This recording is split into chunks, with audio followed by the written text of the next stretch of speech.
I have more Atari games to play and review than time in the day to do so. And because of that, some real gems are flying under my radar. Revontuli is a popular developer over at AtariAge, but I feel like he doesn't get his due. It's easy to forget about the amazing original titles that he develops, with all the excitement over the new Plus consoles, ports of popular arcade games, and graphically impressive games. But truth is, Revontuli has made some of my favorite titles for the console. Dragon Havoc and the rest of his Dragons trilogy have been bringing different genres to the system, such as fun puzzle games, adventure games, and shooting games. And most recently, he tried his hand with the popular Metroidvania genre in Harpy's Quest. So, did he manage to bring a long, rewarding, and fun adventure to the Pro system? Or was this task too much, even for the underrated genius of Revontuli? Well, let's find out.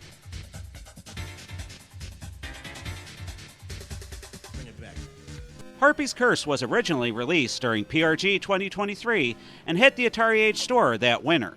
It was developed by Todd Furmanski and is, at the very least, a spiritual successor to his Dragons trilogy.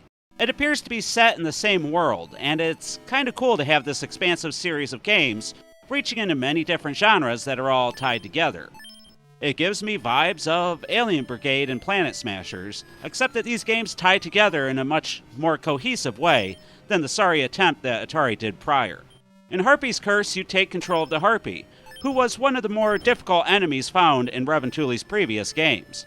As a matter of fact, the Harpy's only superior was the enemy dragons and the bosses themselves.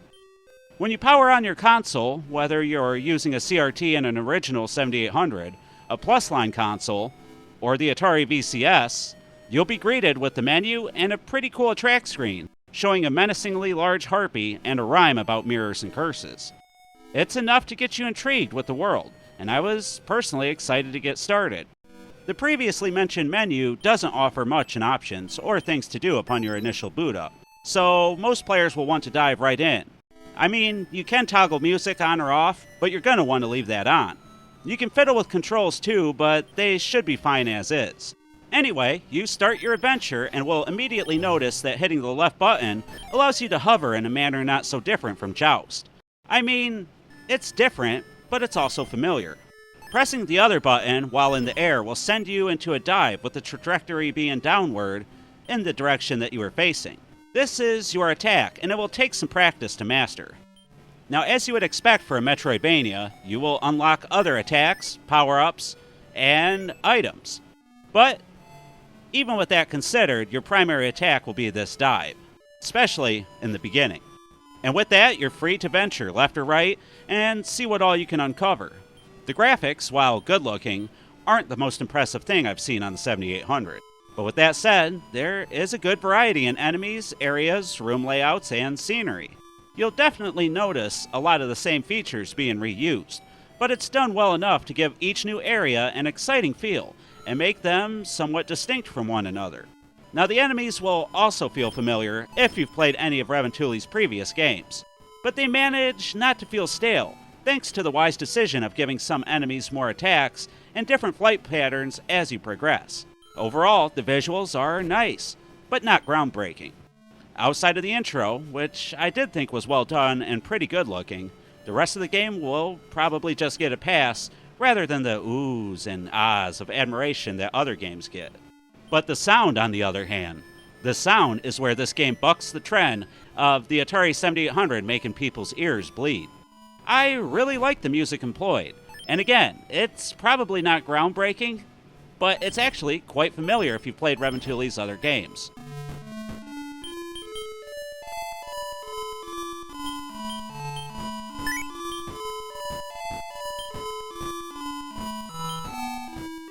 Anyway, it all sounds good, with attacks and hits having a nice bassy crunch to them that really makes you feel each hit, especially in the beginning when your life bar is a puny 3 hits. But it won't be long before you double those 3 into 6, And coupling that with understanding the enemy patterns, you'll soon enough be whizzing through the adventure.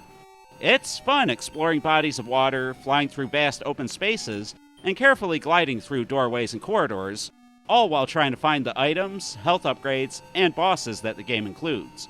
Each enemy drops a heart, which seems really generous to start, as these hearts will restore your depleted health.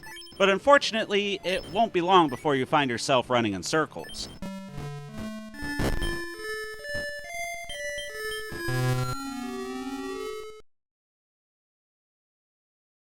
Learning all the secrets and exploring thoroughly is key, if you want to find everything in this game.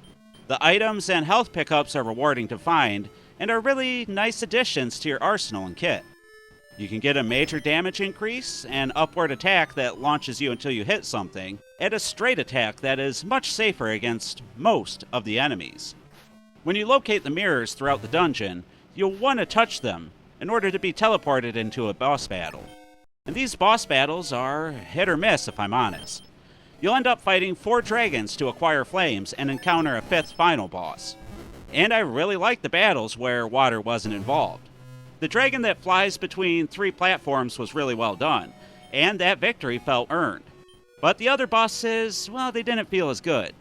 For me, it just evolved into frantically spamming attacks, hoping that they die before I did. Especially the bosses with water in their rooms. Because when you're in the water, you initially can't attack at all. This makes you a sitting duck, but you eventually do get an attack that will function in H2O. But this didn't help the boss battles, and too many of them just felt unrewarding to finish.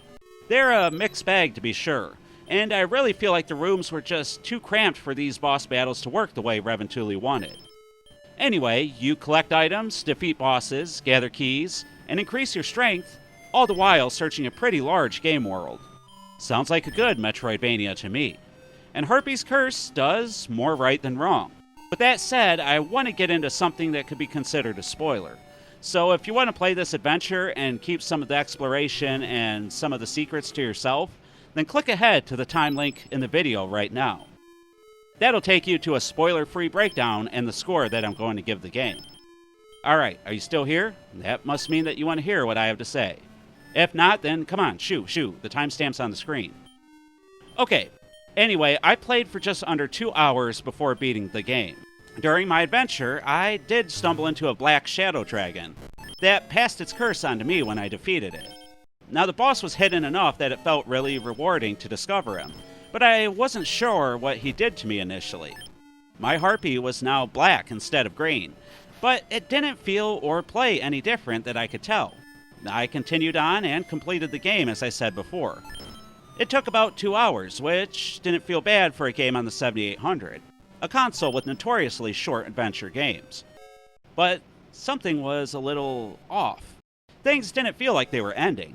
Rather, it felt like things were just beginning. And that's when I saw it after the credits, the words Nemesis Quest. Just like any good Metroidvania game, Revontuli had locked about half or more of the adventure away, for only the most diehard fans to discover. And to me personally, this felt akin to finding out that there was a whole nother castle in Castlevania Symphony of the Night.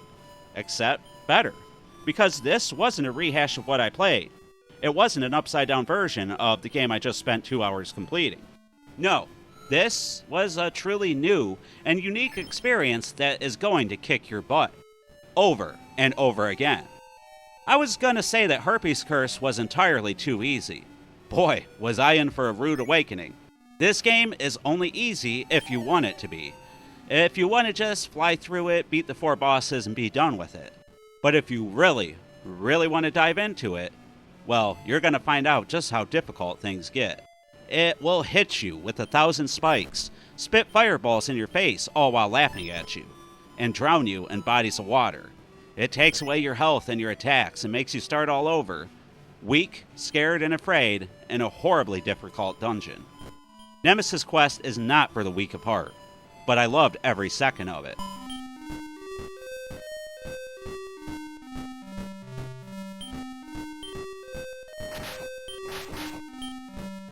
But with all that said, it's time to take this game into the pros and cons section, to see if it's a Metroidvania worthy of the genre, or disappointment unworthy of the name. And as always, we'll start with the pros. The graphics aren't bad. Nothing earth-shattering, but they work and they stick with the developer's style.